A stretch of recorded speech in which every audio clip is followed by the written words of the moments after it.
welcome to Landscape Photography World, the podcast for everyone passionate about landscape photography. I'm Grant Swinburne and I'll be your host on this show, talking to landscape photographers about their motivations, likes and dislikes. Have you heard that the inaugural Landscape Photography World Awards is now open for entries? Head to landscapephotographyworldawards.com to find out all the details and how to enter. There's some amazing prizes to be won, and I'll be publishing a book and calendar with the top images from the competition, so plenty to look forward to. Entries close on November 30, 2022, so time is running out to get your entries sorted. I'd also like to thank the judges who have agreed to work with me and be a big part of the awards. Deb Clark, Victoria Hark, Kieran Stone and William Patino. I certainly couldn't make this competition a reality without their support. Originally from just outside New York City, Mike Poggioli came to see photography as a serious creative outlet when he moved to Chicago in 2015 and became enamored by the beauty of the city's architecture. Photography became an opportunity to cultivate mindfulness, a way to see the world with a beginner's mind in both his personal and professional life. It wasn't until he began a clinical internship in Asheville, North Carolina, that he ventured into natural landscape photography. During his time there, Mike discovered a passion for capturing the layers of the Blue Ridge Mountains. He's since listened to the call of the mountains by deciding to settle in Asheville. We discuss his new book, Blue Ridge Dreaming, published by Trope Publishing Co, how he came to shift from architecture to natural landscapes, and much, much more. I hope you enjoy the show. Hi, Mike. Welcome to Landscape Photography World. How are you going? I'm doing well, thanks. Good talking with you, Grant. Yeah, great to see you and great to meet you kind of face to face. It's across the world, which, is sometimes challenging, but, so far the podcast, every episode I've done so far has been done via Zoom and it works pretty well most of the time. Yeah, very nice. I realize that I didn't ask where you're based out of. Yep, I'm in Sydney, Australia, and you're from? I'm in Asheville, North Carolina. Okay. So how far from the East Coast are you? So I'm on the complete western corner of North Carolina. So it's Okay. it's a long state. So it's about 7 to 8 hours of a drive to the actual coast. Yeah, right. Okay, fair enough. Fair enough. So talk to me a bit about why you got started in photography and what your sort of earliest formative steps into landscape photography were.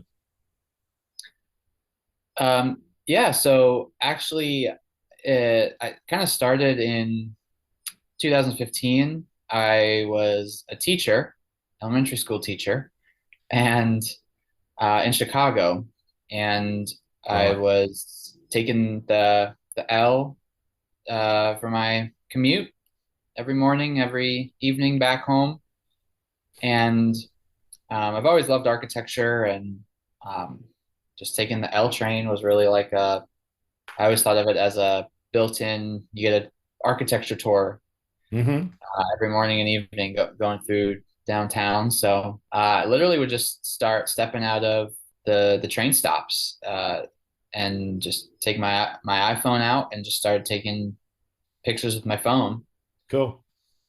And then I realized there was a photography community kind of on Instagram.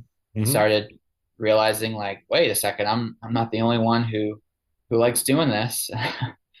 um, who just sits by a train waiting for it to come by, Yep. and just started kind of going out with Cool. people, meeting people, and that's kind of where it started. Nice. Nice. I guess one of the key things I like to ask is what is it that's actually motivating you creatively, and what is it that you're chasing in your photography? Oh man, that's a great question. um, it's interesting to think about that, to kind of actually put it to words. um, I think, gosh, I think one of the things that stuck out to me, especially at first, just about photography and what I feel like I was chasing, was really harsh light. Just Hmm. like it was really cool in the city, like these slivers, especially in um, like the hour after sunrise, the hour before sunset. Yep. It's really like warm, harsh light, kind of streaming through the buildings, and um, so kind of started like that, and I think it kind of turned into just other forms of light. I've always liked the orange street lamps Chicago's known for. Hmm. You Yep. can kind of see that grid, the orange grid at night. So kind of went to that. And yeah, so I guess yeah, just light, catching good light, that good warm light. Mm, mm. And I think I still am chasing it. I know I've kind of moved to a completely different landscape, just the mountain, the Blue Ridge Mountains, um, in 2019, but still find myself chasing that light, that sunrise light, kind of instead of coming through um, the buildings, it's now coming through the mountains. Nice. Yeah.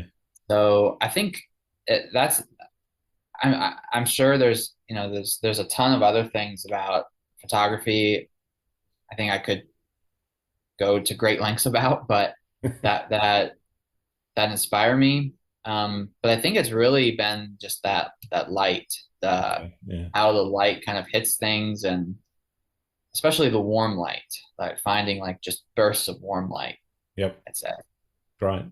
So, what prompted the move from Chicago to where you are now, to Asheville? Also, yeah, so yeah, I said I was teaching, and then I pretty much realized teaching. I'm pretty far into, there's like extroverted and introverted. Yep. I'm pretty far on the introverted scale, Hmm. that pretty far down on that side. And just teaching was, I loved working with kids and teaching, and it was very rewarding, but it was just so draining. Yeah. I thought there's got to be a better way to, to help people grow, I guess, but do it in a way that doesn't leave me just feeling so depleted at the end of the day, end of the Yep. week. So applied to psychology programs, clinical psychology programs, and actually ended up in Cincinnati, Ohio, of all Hmm. places, for my doctorate program. So that was about 4 years. So that was in between Chicago and Asheville, Right. and so Cincinnati was pretty cool. It was like this post-industrial kind of city in the Midwest, Yep. uh, right along the Ohio River, and it was really quite a cool city, and I kind of caught it in the middle of it, just building back up. But Yep. anyway, I ended up getting matched in at the Asheville VA hospital, working with veterans for Okay. my clinical psychology internship. It was like, okay, I'm guess I'm Going to moving to Asheville. the mountains. Yeah, and it was completely new. I've never been in such that rural of a place. I've never Mm. lived in that rural of a place. Yep. I grew up outside New York City, then moved to Chicago, then Cincinnati. So always Big cities, cities. Yeah. Yeah. big cities. Yeah. But yeah, it was that's what kind of prompted the move. And well, obviously I fell in love with it, and I'm still here. Cool. Okay. So you still working in the psychology field, or are you now shifting more to your photography? Where are you, I guess, in your work life balance with photography and everything else? Yeah, that's I think a good question. Is that work-life balance has always kind of been changing. It's been an interesting balance to strike. Um, but so I still am. Well, I'm practicing psychology as a clinical psychologist full time now. So I Mhm. actually just got licensed um, last October, so not even a year. Right. Did the internship and then had to do like a fellowship year of training. Um, so so yeah, I sadly have kind of had to put more of my time and energy into just building my practice Yep. up in psychology and kind of, staying afloat. Yeah. Yeah. Yep. Um, so that's been interesting, being a student and an intern and like a fellow. Um, it was kind of nice because I had a bit more flexibility, a bit less responsibility, Yep. and so just would jump at any opportunity to get out and shoot, pretty much. So um, yeah, so the past year actually it's the least active I've been in terms of creating. Mm-hmm. And I definitely feel that. I definitely I don't know, my soul feels that. It's Yep. like, Yep. you gotta get back into it. Um, and I will. I'm looking forward to it, but for now, it has been I have had to kind of put a little bit more of my focus into my my practice. Sure. Sure. That said, you've got a book that you've put together. Can you talk to me a little bit about how the concept for that book came about, and how did that formulate, and what are you doing, I guess, about getting that out there, and where are you at in that stage? Is it released? Is it still in the works? Yeah, so it's coming out in October, so very soon. With that timing has been kind of intentional. Lots of it's heavy on the fall, the autumn kind of Hmm. scenery. So just in time for first day of fall is tomorrow, which I love. So very excited. So it's coming out soon. Um, and really, kind of how it started was I had been actually working with Trope, the publishing company. Yep. They've been doing some city series books, so I think it's kind of a cool concept. They reach out to local photographers in like Chicago or New York, say, hey, we love your photos. Can we kind of put them into this book? So it's this Sure. big collection that's shared amongst all these photographers with different visions, different eyes. So I had worked with them on I contributed a little to their Chicago book and then the New York City book, and then so I know Sam is one of the guys kind of leading the way there, and Hmm. we have kind of gotten close, and I moved to Asheville, and he was like, Mike, you're posting these landscape pictures on Instagram. Like, what's going on? They're You're not the architecture. Yeah. yeah, where's the architecture?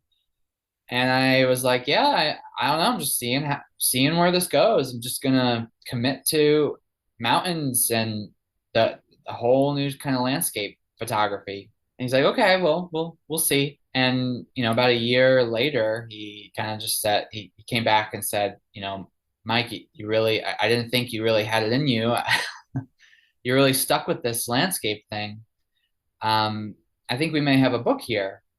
What do you think? And so we just kind of tossed some ideas around, and it's been like a kind of a work in progress the last couple of years, Yep. selecting the photos, things like that, and finally it's ready. It's ready to go. Fantastic.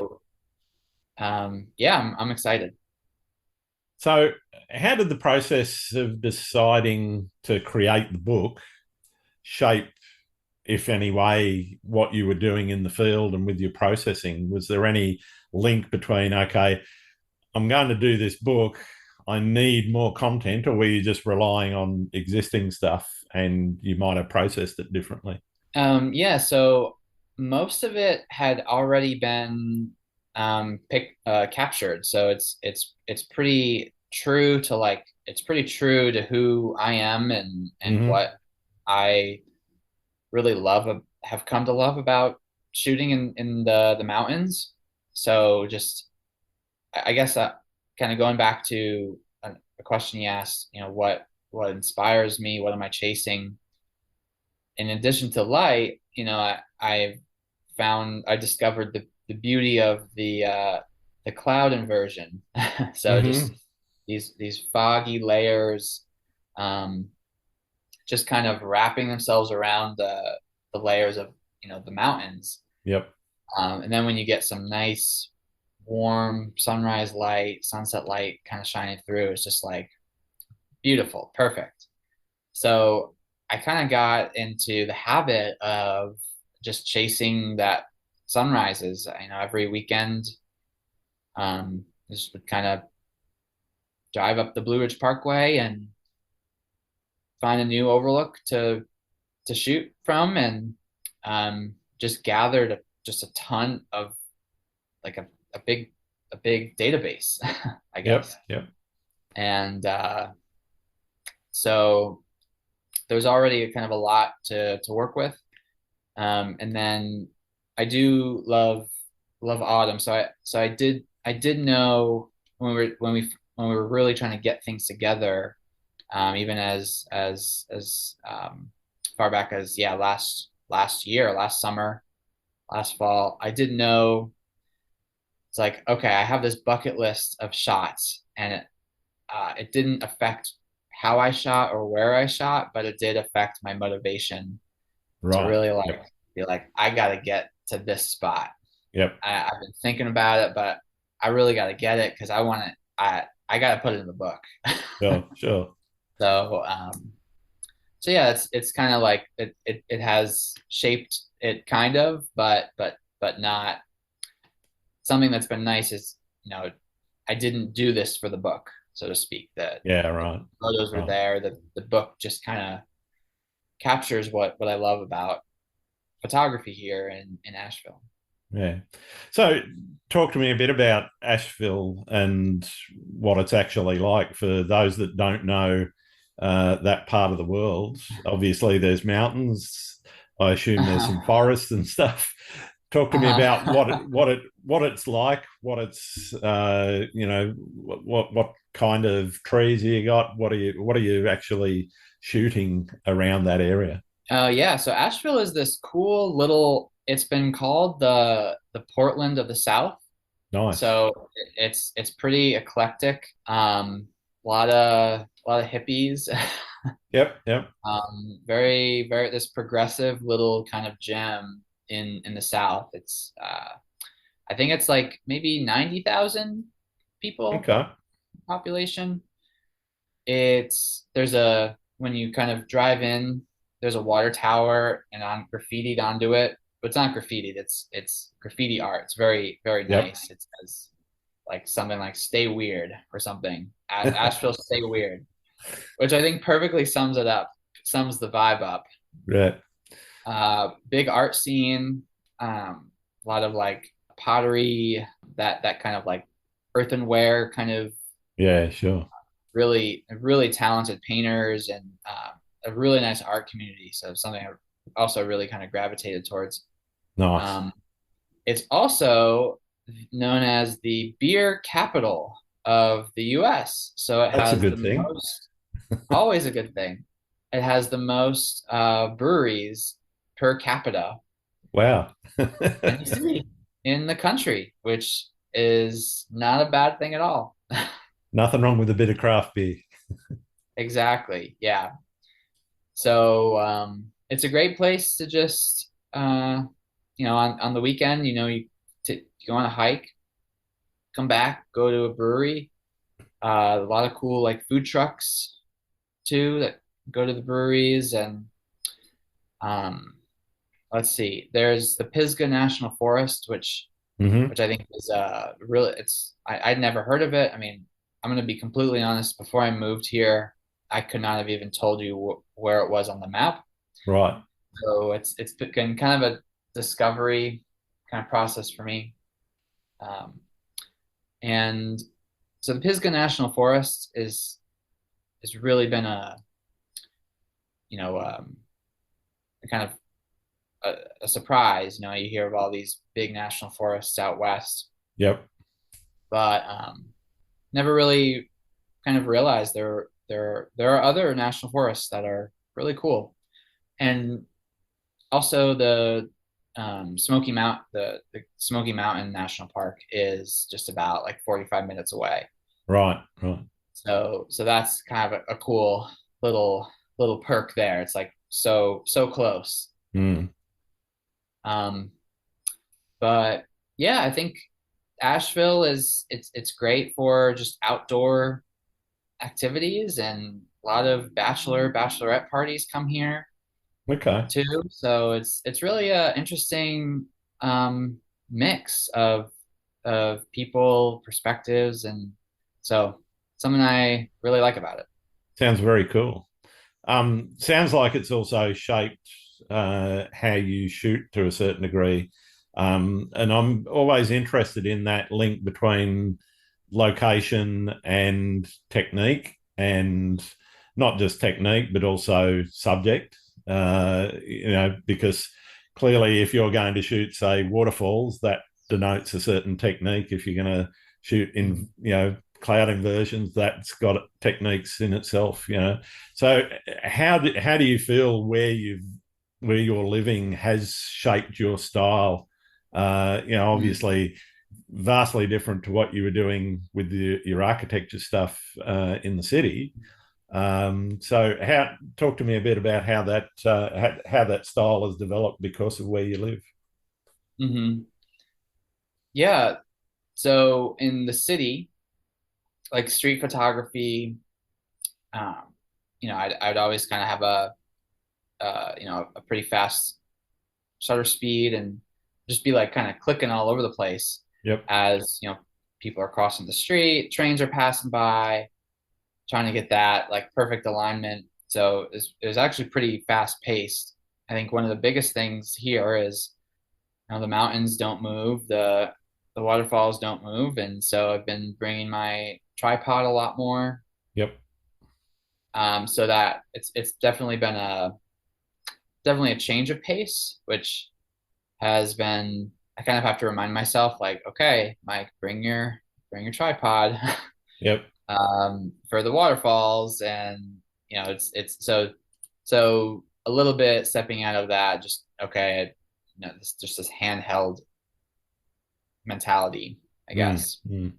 shooting from the hip, I guess you could say that approach. Yeah. Um, and but it has opened, it's definitely opened me up to, uh, I've had to just different considerations for just learning, and I still am learning just you know tricks of getting a good waterfall shot. Um, Having the patience to find that setup, and then be willing to like once you've got it set up, just to like undo everything just to shift it a little bit. Yeah. Yep. So um, yeah,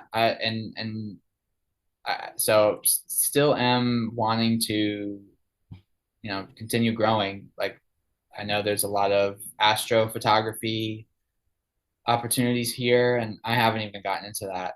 Yeah. So Yeah. it's a whole new world. But looking forward to at some point getting into it. Fantastic. So when did photography start to feel like you were creating art as opposed to recording what you saw? Mm, gosh, it's hard. That's hard to say, but For some people, it's kind of a hard click. For others, it's more of a gradual process, and they realize all of a sudden, oh, I'm actually producing art. uh-huh. I To be honest, I think I don't know, but sometimes I even have a hard time calling my work art, which I Okay. guess is maybe my own like self-confidence. But I'd say like the time the maybe the moment I felt like I was creating something unique and more, I felt like really represented like what I wanted to depict. Mm-hmm. Um, let's see, I'd say, maybe just several years ago, I kind of developed my own editing style. And so really kind of had been playing around with like uh, how I edited in Lightroom Yep. and started to really try to find this balance in my photos between like these darker blue tone kind of tones with these more like warm bursts of orange. Yep. Yep. So I think I guess you could say when I started to hear back from people, uh, they would say comments like, Mike, I knew that was your photo like before I even saw your name attached to it, Yep. which was a pretty kind of cool feeling. Like, okay, that's feeling like there is this sense of a like a signature that you kind of put on Yeah. Yeah. without the watermark. So I guess that would be it. Yeah. Are you going into the field with a concept in mind, or are you reacting to the landscape? Because some people are more considered shooters of, I guess, what they're presented in front of them, whilst others are going in there and there's sometimes months of planning going into a shoot before they actually turn up and do something. So what kind of shooter are you? Are you a planner or a more spontaneous type? I'd say somewhere in the middle. I have, tried to, well, when I first started out, it was just pretty spontaneous, like just go out, roam the streets of Chicago and Yep. see what happens, see what I get. Um, and it was kind of similar here in Asheville, just kind of use it as an opportunity to explore. Like, I think that's one of the things I love about photography is you can kind of take it anywhere you go, and it's a great way to just explore your surroundings, go to places I may never have gone before. Mm, mm. So in the past, maybe the past year, as I've started to exhaust my like favorite go-to spontaneous spots, I have been making more lists, doing more research, like looking up, there's this, I found like the site, I think it's mountainforecast.com has Yep. Okay. really good weather predictions for those higher peaks. Yep. So starting to kind of rely more on that and then certain apps to just, see, okay, what angle is the light going to be coming in? And then, Google Earth and yeah, so I have been doing more research as of late and trying to just be more intentional just overall. Sure. Sure. I think just coming to appreciate, how much you could put into a single image. Mm. It's almost like so much can be put into it, and like it can be easy to just overlook how much planning goes into one photo. Yeah. Yeah. So I think I've really am coming to appreciate that. So I'd say like, yeah, to answer your question, it's kind of been a gradual lean towards being more and more planful. Yep. Yep. Um, uh, but I like to keep a little bit of spontaneity in there too. Oh yeah. Yeah. I mean, the light changes and you look to your left or your right and you go, oh, that's the shot. Yeah. Despite the fact that you came there to shoot something that was that you'd lined up and you were set to shoot. Yeah. Yeah, exactly. Sometimes you really never know until you're there. A question that I've been asked to ask photographers is, how do you feel when you're out in the field shooting? Hmm. So yeah, that I think I really feel like truly like it's one of the few times I really feel like at peace Mm. to be perfectly honest. It's like people talk about that sense of flow, like a flow state where you're Yep. completely one with the whatever you're doing, whether it's like cooking or drumming or Yep. shooting. So that's Yeah, I the think process that's takes over. Yeah. exactly. And really feeling like I'm in it. I'm immersed in it. And so I'd say, yeah, that sense of peace, it's very kind of mindful kind of time, and just a very well, actually, now that I think about it, I was going to say it's very calm, but there are some times where I'm the light of the sunset is just it's minutes away from going Hmm. down, and it just like all of a sudden just like looks amazing, and I know in the back of my head I have you know 3 minutes before it goes down, and I have Yep. to try to get as much as I can in. Mm. So sometimes it's calming, like especially on sunrise, like a sunrise, but other times it can be like I'll notice like my heart is pounding. Yep. um, but I think it just goes to that like it just feels like I'm immersed in in it.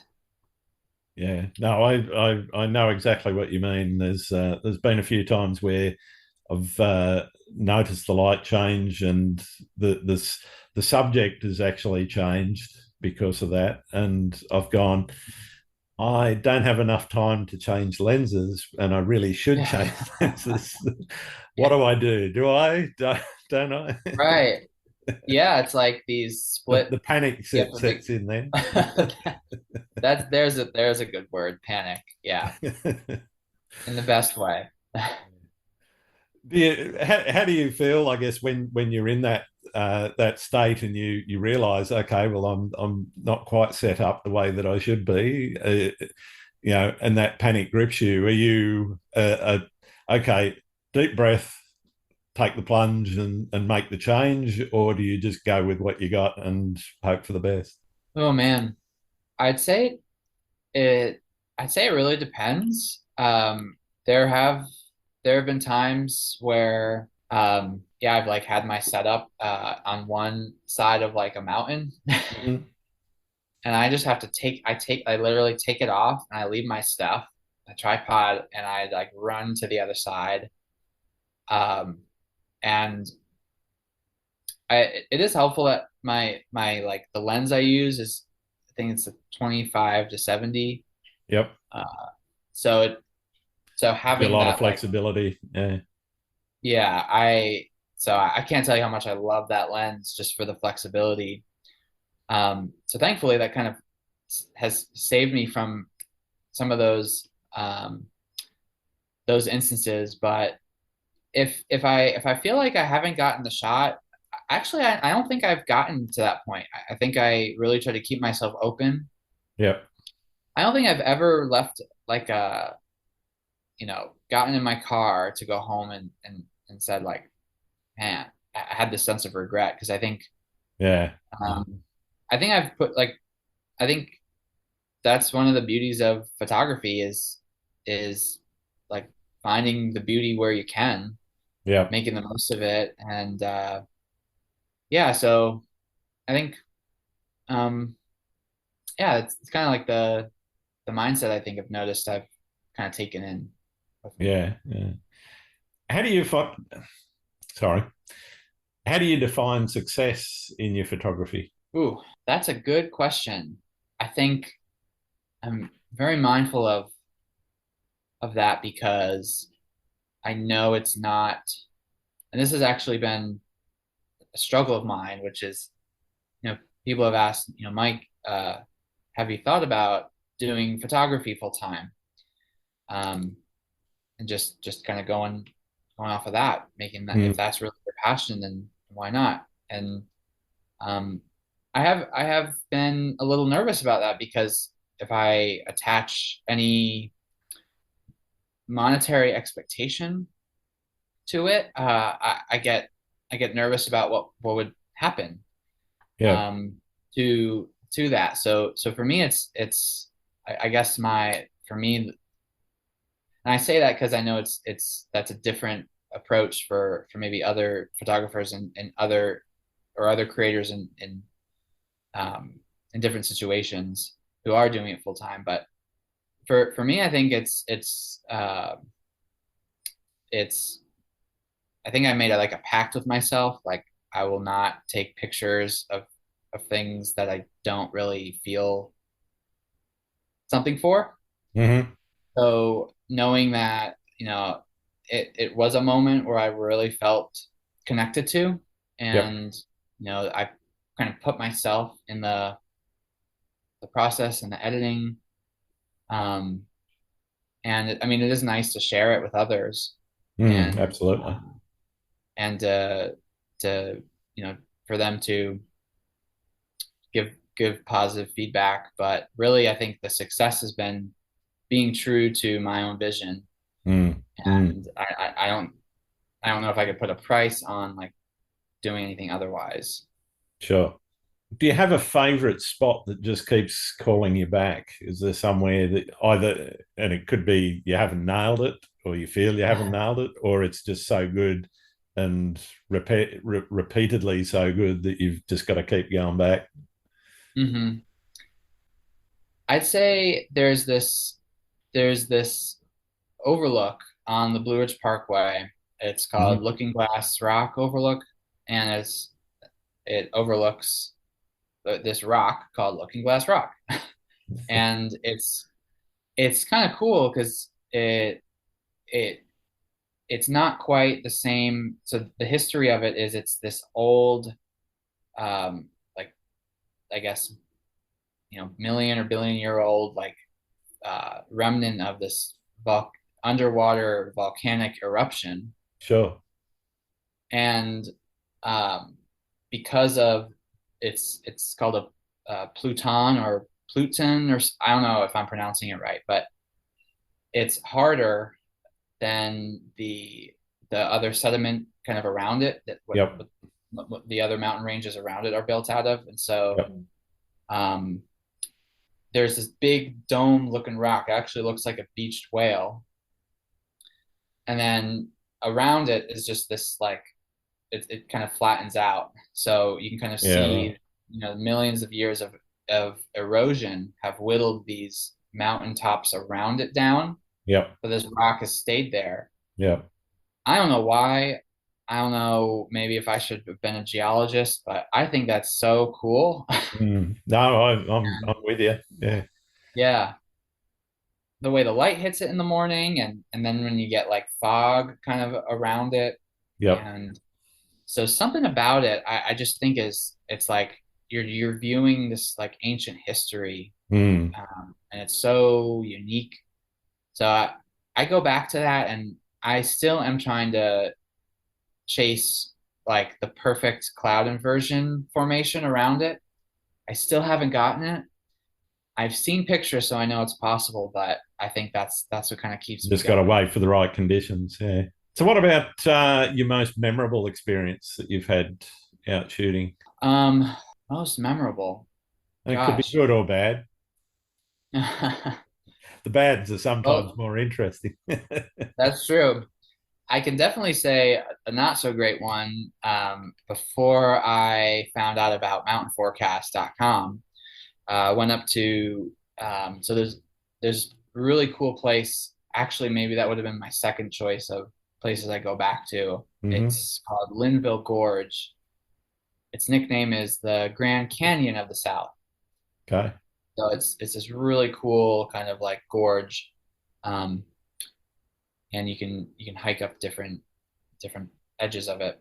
So I went and saw this cool cloud formation in the distance. Thought, oh, that's cool. I'm gonna take some pictures of that, and it kept coming closer. Hmm. And I was like, wait a second, that's not so cool anymore. So it was like this, it was basically a big storm cloud, and I Yep. was exposed on the top of this like peak. And then started to see some lightning, and I knew I made a big mistake. So I found this rock formation to like crawl under, Hmm. like this mini cave, and just hung out there, and this I thought it was just going to blow over. This was 2 summers ago, which when there's a lot of thunderstorms, so Sure. learned a lot from since then. But it literally poured and was lightning and thundering for like almost a straight hour. I didn't even think like thunderstorms could last that long Yeah. up there. But yeah, so I was soaked, but you know, felt grateful I was safe, and I learned some important lessons from that. Well, that's another question, I guess. What have you learned through the practice of photography? What's that taught you about the world? Oh gosh, I'd say so a lot of things. Um, you know, photography for me has been a great way to practice mindfulness, and I bring a lot of mindfulness into my own like clinical work with my clients. So it's been a really great way for me to kind of practice what I preach and really really be present with myself and with what's around me. Yep. Um, like be mindful of the judgments my mind makes, like, oh, that's not good enough. That's, comparing myself with others. And um, yeah, just kind of observing those as thoughts Yep. that I don't have to buy into necessarily. I can choose, if I want to buy into them or not, if they're helpful for me or not. Yep. Yep. So that's been actually, for me, just it's been a great way for me to just kind of practice mindfulness, the very thing I kind of help others practice. So Mm, mm. I say there's that, and then um, also just the I've learned that there are lots of really cool photographers out there, and it's really awesome to just know that there are people who share the same hobby, the same love for just capturing what they think is beautiful. Yeah. Yeah. Um, and so that's something that's been, I've gotten to meet so many photographers, and they're just like they're awesome photographers, and they're even more awesome people. Yeah. So that there's this community.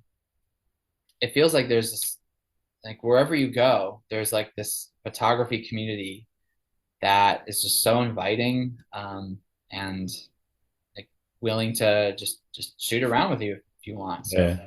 Yeah. that's going from living in, growing up in New York City. I've seen it there, Chicago, Cincinnati, now Asheville. So Sure. that's been really cool to learn about too. Mm. I guess I want to touch a little bit on that link between your psychology work and photography and that mindfulness that you mentioned. Mhm. Is it something that you recommend to some of your clients, or is it something that you know, have just used personally for your own mindfulness? Yeah, it's something I'll kind of I have recommended it a few times, and a dream of mine actually is, as I'm building my practice, once I feel like I'm in a stable place, a dream of mine has been to host like mindful photography Hmm. groups and classes aimed at that very thing. So that that's something that, I definitely see down the pipeline, because I think it is so ripe for just teaching the practice of mindfulness. I think Mm. there are just so many parallels to, just going out and just kind of being open to whatever the scene in front of you kind of has. Yeah. Yeah. Even practicing um like this, that I always think it's interesting, the difference between seeing what's in front of you versus Hmm. like looking for the photo. Yep.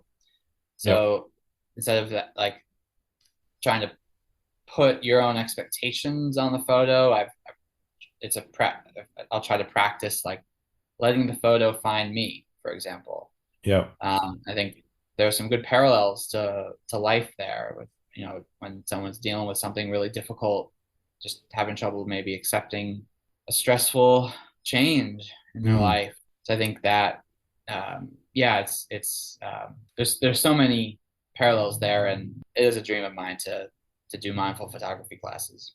Yeah, fantastic. I think that'd be a wonderful thing to see happen.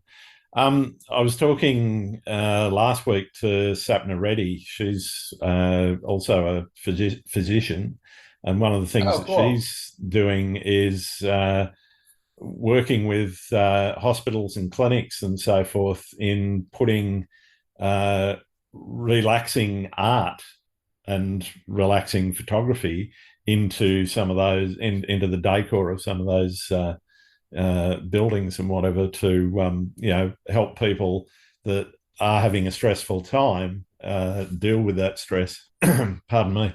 And I think one of the things that is kind of undervalued, and probably social media doesn't necessarily help this, is the potential therapeutic value of photography. Have you ever looked into any of that? Yeah.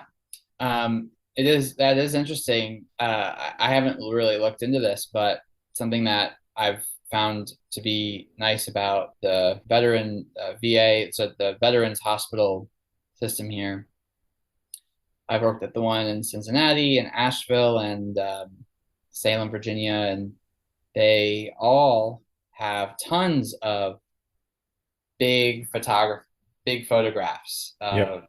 and they keep it pretty local. So I think that's something I really appreciate. I think it's a huge part, and a big part of my practice is I have a focus on health psychology and Yep. the connection of mind and body, and you know being connected, feeling connected with beauty, or just with nature. I mean, that gives so many people just even the sense of, yeah, connectedness, motivation to take care of themselves even. Mm, And mm. um I mean, beyond just mood boosting, I think it runs even deeper. So down to like just our core sense of meaning, Yep. so I think just art, the just from the hanging of pictures to even offering, art classes in hospitals, that actually would, yeah, that'd be something that I would love to do, on the psychology side, and Yeah. Yeah. being able to work with patients who, going through, yeah, maybe a really difficult medical diagnosis, coping with cancer or something like that. Yeah. Yeah. It can be so powerful. Definitely. I want to talk a little bit about the process now. What's your planning process like for going out on a shoot? Are you spending weeks, months, hours, minutes? What does planning look like for Mike? Oh man. Sometimes it's the night before. I have this list. I just have a list. Maybe I'll see another friend will say, "Oh, I was at this place," Mm-hmm. or I try to stay, you know, I haven't been posting as much or creating as much, but I still try to stay in touch with like the community on Instagram and even on Facebook. So, um, I'll see someone post a photo and the spot looks cool, so I just add it to my list of places to go. Yep. I'll look at the map. So I have like on Google Maps, my map is like completely covered with stars, places I've saved. So sometimes I'll pick a spot. I'm like, okay, this is good this time of year. Um, and then I'll be able to see like, oh, I starred this, which is like 15 minutes away. So I'll go Mm. there. I can kind of bundle these places together. This I'd say like the planning would be maybe not months in advance, but maybe so for example, for autumn, Yep. um, I've got my I've got my document all filled up. I've got the dates of like where I want to go, Yeah. Yeah. and slowly but surely kind of narrowing down like, okay, I want to mix it up with going to some of my favorite spots that I know, some new spots that I've never been to but know are beautiful. Mm. Um, so I'd say I've been working on that for the past month, just getting ready for once the leaves start to change. Um, so so yeah, if it's summer, I struggle with editing greens. Like the green colors, they don't fit my color palette as well. So Yeah. usually I'll go out. If I go out, then it's just a more spontaneous. Like I need to get out of the house. I need to just go up and shoot. But when it comes to like the fall, uh, yeah, maybe I've been planning for maybe like a little over a month ahead of time. Yeah. Right. Right. What's going to happen each weekend? Yeah. Aligning it with where the colors change and that elevation, whether it's going to be sunrise or sunset, those types of things. Yeah. So you've arrived on site and you've sort of decided, okay, well this is the place that I want to shoot. Are you straight into what your concept was, and you aim for that, or are you more contemplative, looking around and potentially looking for other things before you go and hit the high note you were looking for? I'd say, um, I guess I do have I'd say I have like a set of criteria that I'm looking for a spot. Yep. Usually it'll be some kind of clearing with a good kind of overlook. That's usually it's going to be facing. I usually go at sunset or sunrise, so it's Yep. going to be facing one of those. And if um, if I haven't been there before, what I'll try to do is maybe do like a day hike there, Mm-hmm. just kind of for fun, just to scout things out a bit. But when it comes to like, especially sunrise, because you have to wake up so dang early. Yep. I'm just like, all right, just gotta wake up, drive there, and try to have like, this is how long it'll take to hike, and this is where I want to go. And once the sun comes up, I'm gonna start, um, you know, kind of shooting, or before, but once there's that like kind of peak light. Yep. So I guess, yeah, with sunset might be a little bit different. I feel like I have a bit more time sometimes, and we'll just kind of mosey around and take more liberties to just Yeah. Yeah. look at You different do angles. you do much scouting of locations before you hit them up? So I mean, obviously, there's some places where you go and it could be a bit sketchy walking in there. For example, you Hmm. don't really want to do that for the first time at night Yeah, because, yeah, especially in the dark. yeah, Yeah, yeah. Like you said, I think it depends, but for the most part, I love hiking, and you know, my partner and I love hiking, and our dog loves just being active. So if there's a spot, I'll maybe selfishly say, "Hey, let's go to this spot and hike, and just see what it's like." she knows what's going on. Yeah, yeah, she's caught on pretty quick, but um, usually it's nice because it makes for a nice reward at the end of the hike. You get a nice view. Sure, sure. So yeah, that's kind of like the process, the balance that I've gotten into. I kind of will try to hike it first in the daytime with people, Yep. and just make sure it's not super sketchy, or Yeah, yeah. a bridge is down, or something very dangerous. Sure. Do you prefer photographing alone or with other people?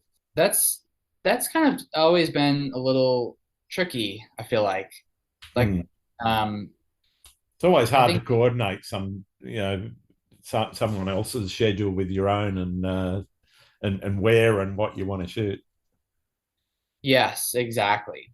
yeah. So I feel like there's pros and cons. I think if I'm really being honest with myself, I mentioned if I'm being honest with myself, I'm pretty introverted, and Yep. so that it's there's definitely something I really love about just kind of shooting by myself, just kind of just yeah, like you said, it not as tied to like someone else's schedule or Mm, mm. what they want to shoot. I think it helps to be more spontaneous too, because sometimes I'll have a plan and I'll see a good spot on the way and just pull over and Yeah. completely change the plan. And um, so, and but at the same time, I really enjoy, and that's one of the things that got me into photography is just sharing that process with others. So Mm.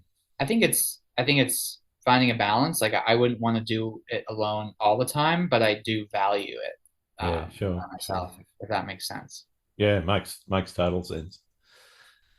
What about when you get home? You straight into editing, or are you leaving it on the card for a while and let it ferment for a bit before you get into it?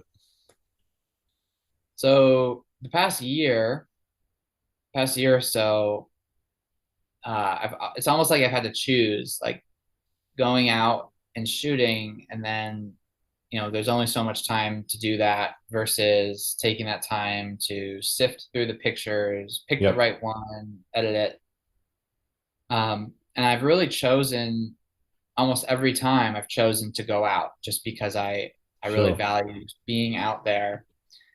And honestly, I've most of my practice right now is therapy over Zoom.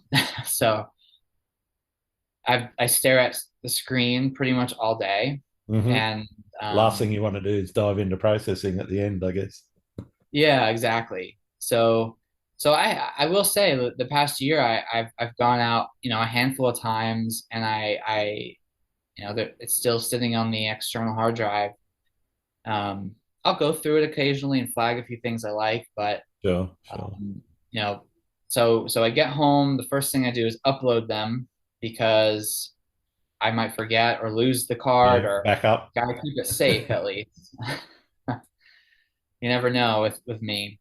Um, so at least I know it's safe. And then maybe before I started practicing, it would be like I'd be so excited, and I still am. I'd be so excited. I'd get home and upload them, and just I couldn't wait to start kind of sifting through and editing a few.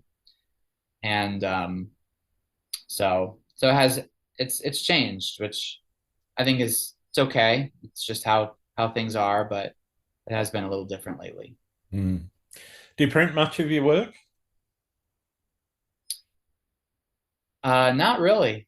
I I just started offering prints through with Trope, the Sure. publisher that's doing the book. Hmm. So kind of curated just a handful. We called it like the Blue Ridge collection. Yep. So those are available just as of the past year or so.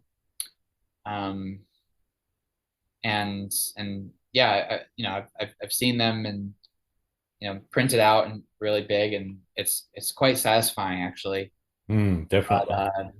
before then, I was just doing like a little smug mug website, and Sure, sure. so like some smaller prints as people demanded or as people requested, but yeah, not since recently. And something to kind of think about. It, I haven't seen the book itself, you know, in person, so I'm really excited to see what that collection looks like just on Mm, paper, all together. yeah, So yeah. something very I mean, satisfying about I think it has a very different feel to looking at it on a screen. That physical, tangible print is, particularly when it's in a high quality book. I don't think there's anything better. yeah, yeah, that tangible, like you can actually like touch it. It feels real. Yeah, yeah, yeah. Have you ever hit a creative wall? And if so, how did you handle it? Hmm. I've definitely, to, to the short answer, definitely. I think I hit them. I could say like when I moved from Chicago to Cincinnati, I Hmm. think I hit one just because I was still trying to figure out what, what the city was about, and Yep. um, kind of just gave myself some time. And yeah, I think it's a weird place to be in. So I like you find yourself, I find myself like going through old pictures, maybe out of nostalgia, and posting those or re-editing them. Um, and then I think I hit one when I came to Asheville too. I mean, wasn't really sure, okay, like how does, what's my vision here? Yeah, yeah, What am I looking for here? This is a completely different landscape, completely different scene. And yeah, to be perfectly honest, I feel like I'm still not sure, where I'm at. Um, Maybe okay. it's just because of the, you know, again, I hate to say it, but just having to have put so much of my time into my clinical work. Um, I'm not sure if I've really let my, but I'll say this. I feel like there may still be some developments like art creatively Yep. that could happen in my photography in Asheville that I would just I think I just need to give myself a bit more time just out there Yeah, shooting yeah, to discover what that might be like. Um, I guess I wonder if that's kind of like part of the process for maybe if that never change that idea never stops, like you never fully feel like you're there. But yeah. To be honest, I think if you have got to a point where you don't see growth, you kind of got to the end of your photography career, as far as I can see, yeah, because might as it's well kind of just like, okay, where do I go from here? Yeah, I can't do yeah lay anything better, or so forth. But I yeah. haven't met a photographer that's felt that way yet. Mhm.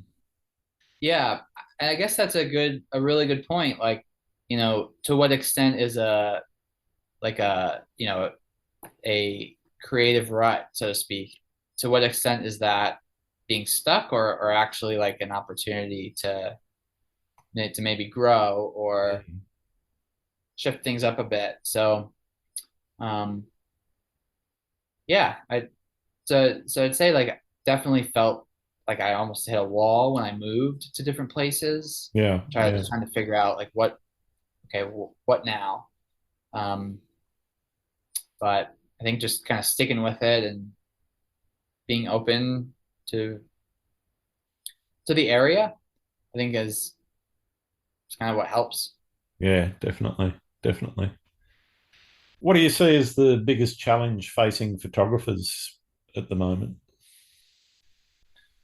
Hmm. Yeah, that's a lot. I'd say there's, gosh, there's a lot. I'd say. Well, I know, like, I think the photography community has, for a while, really found a lot of connection and growth and opportunity on Instagram. But, with Instagram trying to be TikTok and Reels, it's putting, Yeah, I, I hear a lot of photographers are quite unhappy.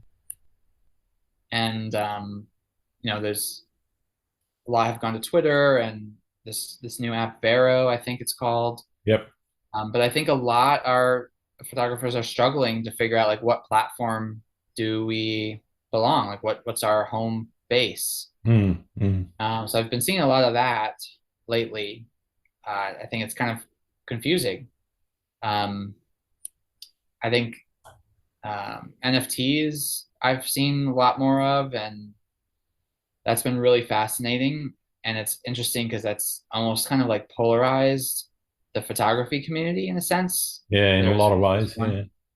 yeah, one camp that is really like all for it, and the other camp is, really, you know, well, saying some not nice things, or basically calling it a fad or money grab, things like that. So Yeah. But I think I it's got to hard. say, I don't think that's anything new. I mean, when photography first started, a lot of the painters and whatever said, it's a fad, it'll disappear, and Uh-huh. everyone's, everyone was telling stories about, oh, well, it's the end of art as we know it and all the rest of that sort of thing, but it hasn't been. Yeah, that's interesting. You're right. I think it's just a different set of Yeah, maybe obstacles, but same story in a sense. yeah. Yeah. I think history repeats a lot, unfortunately. Hmm. People forget For and sure. don't learn those lessons. Yeah, for sure. So it's interesting, yeah, how it is, yeah, it's repeating itself now, and Mm. um, interesting to think about like where things will go. Well, talking about that, where do you see the future of photography? Oh man, gosh, I that's a great question. Honestly, I really don't know. I think, um, yeah, I think the NFT movement is really exciting. Mm. For example, I think it's a whole new way for creators, including photographers, to get their work and have it, valued in a whole new, traceable way. Yep.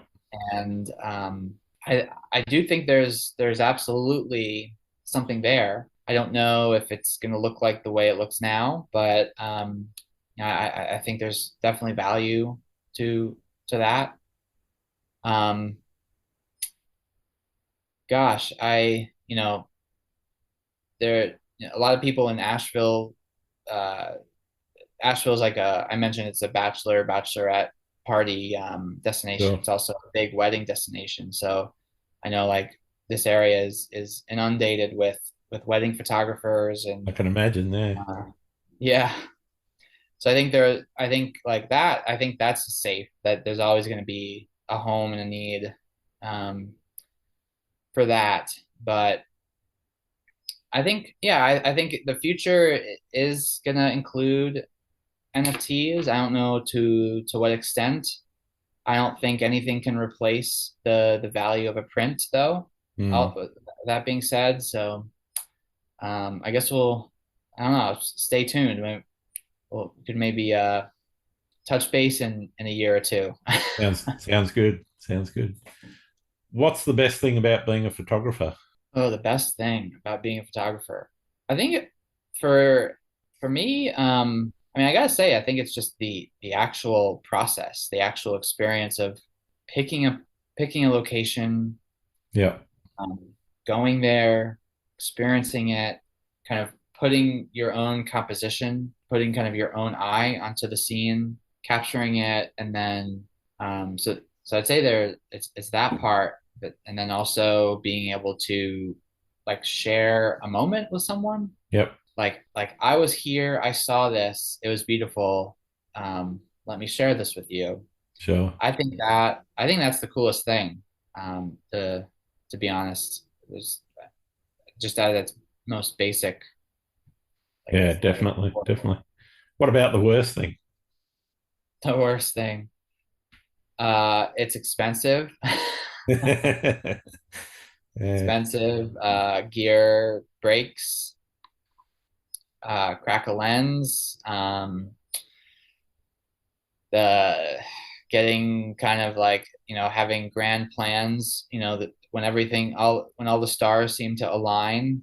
Mm. Um, I, like there have been times where I'll wake up really early, and this when I was in New York City, like get up, take the train, gonna go across town and get to the spot right before the sun rises, and everything was looking great, and then it's just completely like this thick gray cloud cover. That is, you're like, if this is not going anywhere, which is Yep. completely There is no uh, color that's it's grey. no color to be Yeah. found. Yeah. Yeah. So I think those risks, I mean, you take those risks when Sure. you commit to going out, and you have hopes, and really you never know. But I guess that's the thrill of it too. But yeah, so I'd Definitely. say it's expensive. Um, Sometimes you put a lot into one photo. You can drive hours back and forth to one place, and uh, that's it. You put all that into just one. There's a lot riding on that. Yeah, definitely. Definitely. What do you like to do when you're not out shooting? I love hiking. Love just spending time with the dog and two cats. Yep. Love brewery hopping. It seems like there's a new brewery here like every weekend. So Nice. uh, trying a new place. Uh, so that's pretty fun. I'd say, I don't know how it sounds, but to say like my hobby is literally drinking beer, but I guess that's what I'm saying. I partake in that hobby Craft occasionally. beer. That and wine. But Yeah, yeah. so, who are the photographers that are catching your eye at the moment that you think I should be talking to? Oh gosh, yeah. There are a ton that I like really admire, and I'm not even going to be able to do it justice. Yeah, just two or three is more than enough. Two or three, okay. So it's interesting. I did kind of step into the NFT space a bit last year and met a whole new kind of community of photographers, and it was Mm. really cool. Everyone was so supportive. Um, you know, I really had to kind of step away because I was like, it can kind of really suck you in, and I was like conflicted between that and getting my career in psychology started, and Yep. not the best timing, but I think I have no regrets, but it was really cool to be a part of that community. So I'd say um, I think it's his name is Declan, um, Declan something. Declan, though, I don't think anyone has a similar kind of handle to that. But Yep. um, he's just very passionate about just photography and the NFT space. He's and very very kind, very caring. I think just exemplifies like a lot of what you'd want in a photographer, and kind of ahead, just kind of at the forefront of a movement. Yep. Um, Brian Minier. Hmm. I Yep. feel so bad I'm butchering these names, but I love he's a really cool guy. I haven't met him in person, but we've talked. We connected over NFTs, and I think we have a similar eye in terms of editing style. So we've really connected there, and he seems like just a really down to earth guy.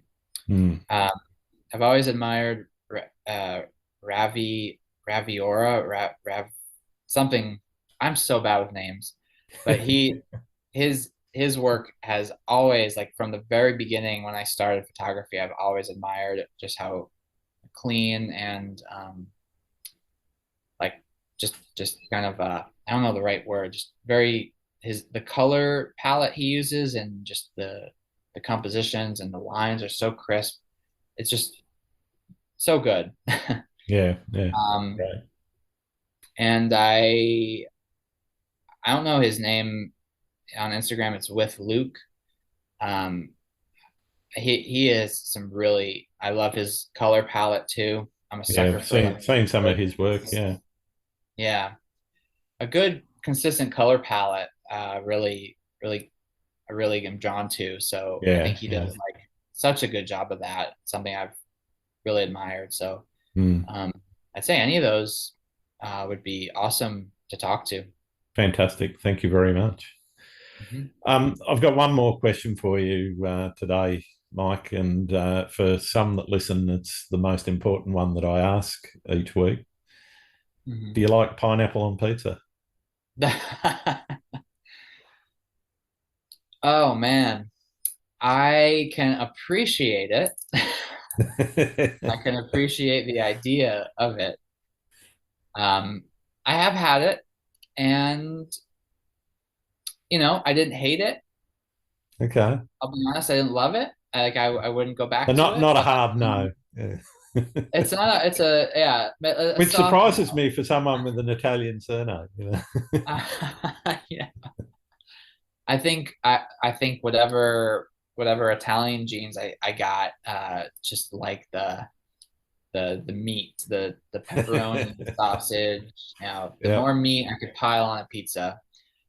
Um, but my brother swears by it, so he Okay. must have gotten there must have been some genetic switcheroo or something.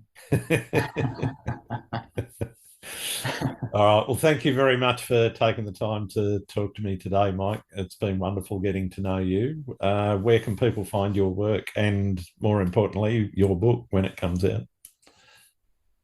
Yeah, so I think right now, the best way to get to me is on Instagram. My handle is MP the Comeback Kid with 1K because two Okay. Ks exceeded the character limit.